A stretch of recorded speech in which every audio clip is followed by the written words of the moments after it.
Renungan Pagi Maranatha oleh Ellen G. White, 8 Januari 2026. Mari kita berdoa. Bapa kami yang di sorga, Allah pencipta langit dan bumi, laut dan segala isinya, Allah yang maha besar, maha kuasa, sumber segalanya, yang kami sembah selalu melalui anak-Mu yang tunggal, Yesus Kristus. Terpujilah Yesus, anak Allah yang maha tinggi, yang adalah imam besar kami yang agung. Pada pagi hari ini kami bersyukur boleh bangun dan berbakti, dan sebagaimana membaca dan mendengarkan nasihat firman-Mu, kiranya ini menjadi sukacita bagi kami semua, karena Engkau ya Tuhan, maha pengasih dan maha penyayang, dan pasti menggenapi akan semua rencana penyelamatan. Beserta kami sepanjang perbaktian ini kehendak-Mu yang jadi, ampun kami akan dosa dan salah, karena kami berdoa hanya dalam nama anak Allah yang tunggal, Yesus Kristus, yang adalah Tuhan dan Juru Selamat kami. Amin. Renungan hari ini akan dibacakan oleh Saudara Jansen Siregar. Kepada Saudara Jansen, kami persilahkan. Selamat pagi. Renungan pagi tanggal 8 Januari tahun 2026 berjudul Kekecewaan yang sejajar. Ayat intinya dikutip dari Yakobus 5 ayat 11, bunyinya demikian. Sesungguhnya kami menyebut mereka berbahagia, yaitu mereka yang telah bertekun. Kamu telah mendengar tentang ketekunan Ayub, dan kamu telah tahu apa yang pada akhirnya disediakan Tuhan baginya. Karena Tuhan Maha Penyayang dan penuh belas kasihan. Tidak jarang pikiran manusia, bahkan hamba-hamba Allah, dibutakan oleh pendapat manusia, tradisi, dan ajaran sesat manusia, sehingga mereka hanya sebagian kecil dapat menangkap hal-hal besar yang telah dinyatakan Allah dalam firman-Nya. Demikianlah yang terjadi pada murid-murid Kristus. Bahkan ketika Sang Juru Selamat masih bersama mereka, pikiran mereka telah dipengaruhi oleh konsep populer tentang Mesias sebagai seorang raja duniawi yang akan meninggikan Israel ke tahta kerajaan dunia. Dan karena itu, mereka tidak dapat memahami perkataannya yang menubuatkan penderitaan dan kematiannya. Sejak lahir, hati mereka telah diarahkan pada kemuliaan kerajaan duniawi yang diharapkan, dan hal ini membutakan pengertian mereka. Pengalaman murid-murid yang memberitakan Injil Kerajaan pada kedatangan Kristus yang pertama memiliki padanan dalam pengalaman mereka yang memberitakan pesan tentang kedatangannya yang kedua. Seperti murid-murid pertama, William Miller dan rekan-rekannya pun tidak sepenuhnya memahami arti dari pekabaran yang mereka bawa. Kesalahan yang telah lama berakar dalam gereja menghalangi mereka untuk tiba pada penafsiran yang benar tentang satu poin penting dalam nubuatan. Karena itu, meskipun mereka memberitakan pesan yang telah dipercayakan Allah untuk disampaikan kepada dunia, melalui kesalahpahaman akan maknanya, mereka mengalami kekecewaan. Namun, bagi orang-orang percaya ini, sama seperti murid-murid pertama, apa yang pada saat ujian tampak gelap bagi pengertian mereka, kelak akan dijelaskan. Ketika mereka melihat kesudahan dari Tuhan, mereka akan tahu bahwa sekalipun ada ujian yang timbul dari kesalahan mereka, maksud kasih-Nya terhadap mereka tetap terus digenapi. Mereka akan belajar melalui pengalaman yang diberkati bahwa Ia sungguh Maha Penyayang dan penuh belas kasihan, dan bahwa segala jalannya adalah kasih setia dan kebenaran bagi orang yang berpegang pada perjanjiannya dan pada peringatan-peringatannya. Demikianlah renungan pagi kita pada hari ini. Tuhan Yesus memberkati. Terima kasih atas penatalenan Saudara Yansen. Tuhan Yesus memberkati. Selamat pagi saudaraku dalam Tuhan. Kekecewaan manakah yang disebut kekecewaan paralel? Kekecewaan karena tidak mengerti. Perhatikan yang dijelaskan oleh Roh Nubuat dalam Kemenangan Akhir halaman 364 paragraf 1 yang berbunyi, Kerajaan kasih karunia didirikan segera setelah kejatuhan manusia, pada waktu rencana dibuat untuk menebus umat manusia yang sudah berdosa. Kerajaan itu ada dalam rencana dan janji Allah, dan melalui iman manusia dapat menjadi warganya. Tetapi kerajaan itu belum betul-betul didirikan sebelum kematian Kristus. Bahkan sebenarnya setelah memasuki misinya di dunia ini, Juru Selamat karena merasa letih dengan kekerasan hati dan pendurhakaan manusia dapat menarik diri dari pengorbanan di Golgota. Di Taman Getsemani, cawan penderitaan gemetar dalam tangannya. Sebenarnya, ia bahkan dapat menghapus keringat darah dari dahinya dan membiarkan umat manusia yang berdosa itu binasa dalam kejahatannya. Seandainya ia berbuat demikian, maka tidak akan ada penebusan bagi manusia yang sudah jatuh itu. Akan tetapi, bila mana Juru Selamat menyerahkan hidupnya dan dengan hembusan nafasnya ia berseru, "Sudah selesai," barulah kegenapan rencana penebusan dipastikan.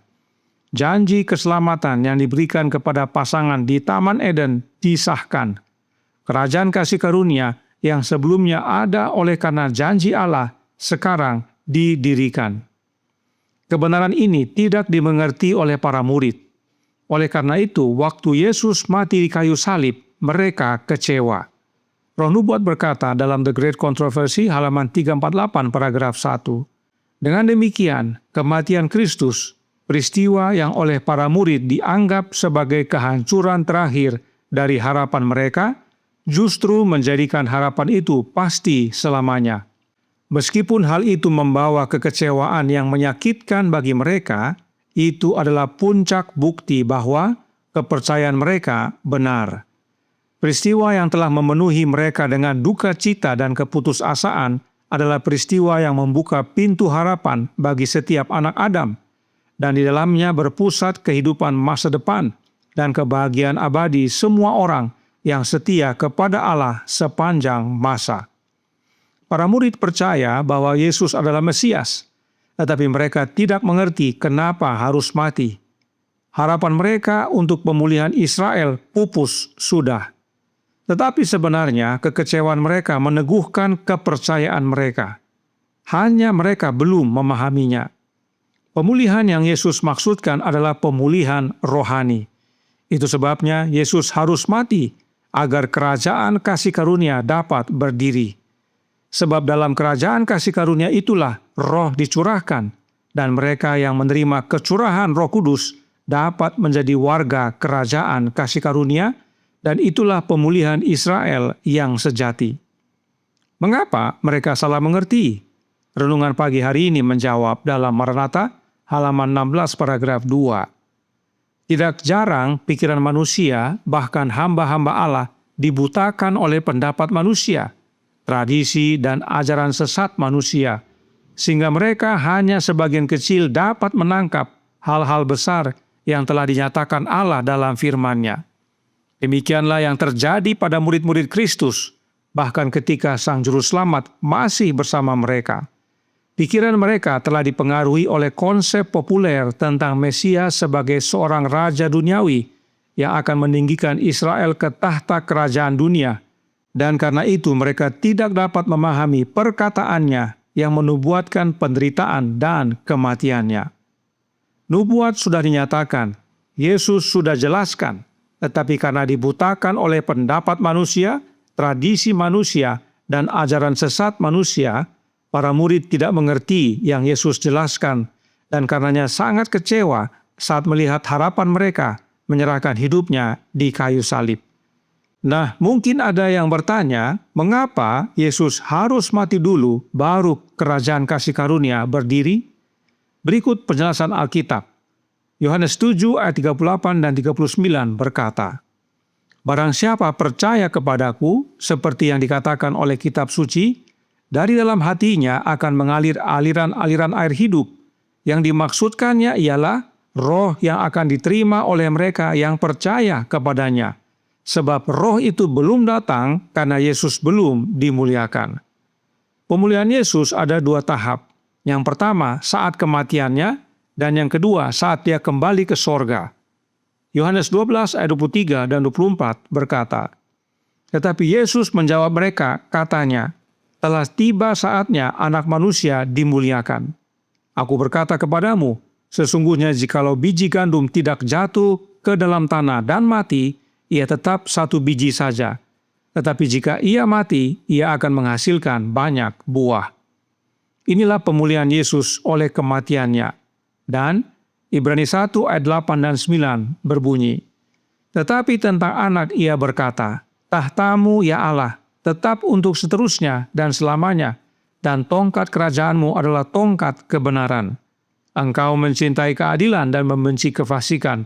Sebab itu Allah, Allahmu, telah mengurapi engkau dengan minyak sebagai tanda kesukaan melebihi teman-teman sekutumu."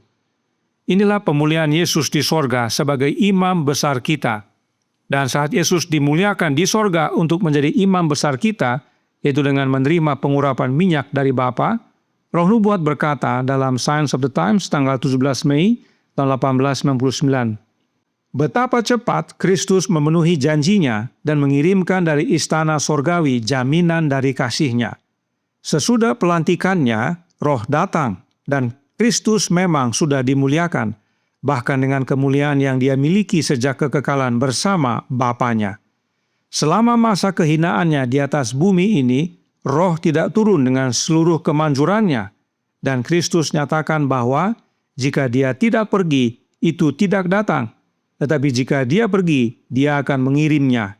Itu adalah perwakilan dirinya, dan sesudah dia dimuliakan, hal itu diwujudkan. Perhatikan, yang ditandai warna biru, Nyonya White kutip dari Yohanes 16 ayat 7 dan Yohanes 7 ayat 38 dan 39. Bahwa roh itu belum diberikan karena Yesus belum dimuliakan. Tetapi, segera Yesus kembali ke sorga dan dimuliakan, maka roh itu dicurahkan. Roh siapakah yang dicurahkan? Rohnya Kristus itu sendiri.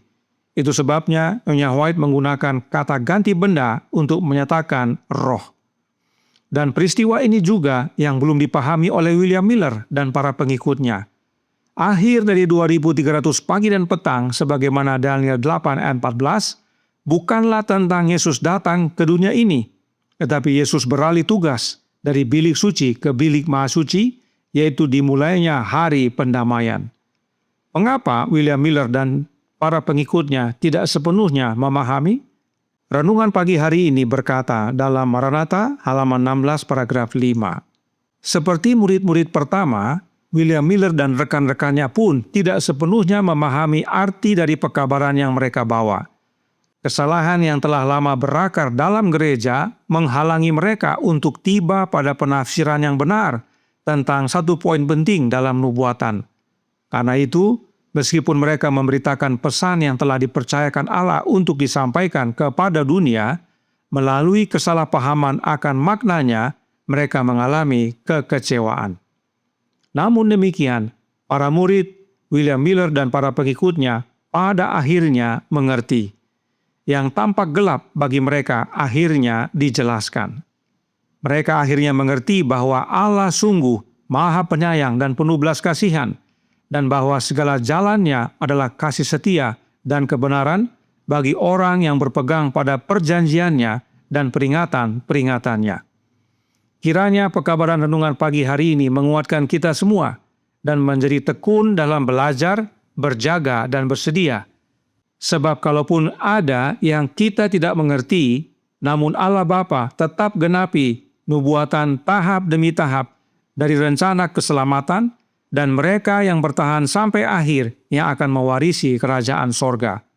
Dan agar kita dapat bertahan sampai akhir, kita harus menjadi warga kerajaan kasih karunia, yaitu dengan menerima rohnya Yesus. Maka kekecewaan tidak akan menjadi bagian kita. Tuhan memberkati, saya bawa dalam nama Yesus. Amin. Mari kita berdoa.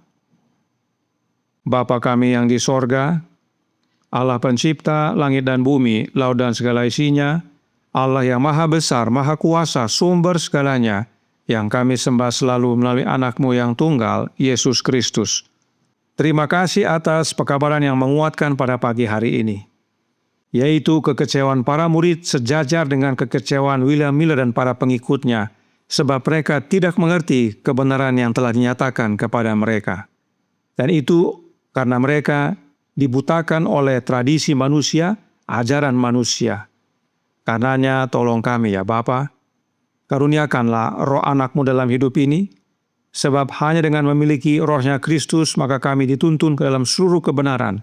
Kami dapat melihat kebenaran demi kebenaran dan itu akan menjadikan kami kuat dalam kebenaran dan tidak mengalami kekecewaan, sebab waktunya sudah dekat, di mana Yesus datang segera. Beserta kami sepanjang hari ini kehendak-Mu yang jadi, ampun kami akan dosa dan salah, karena kami berdoa hanya dalam nama Anak Allah yang tunggal, Yesus Kristus, yang adalah Tuhan dan Juru Selamat kami. Amin.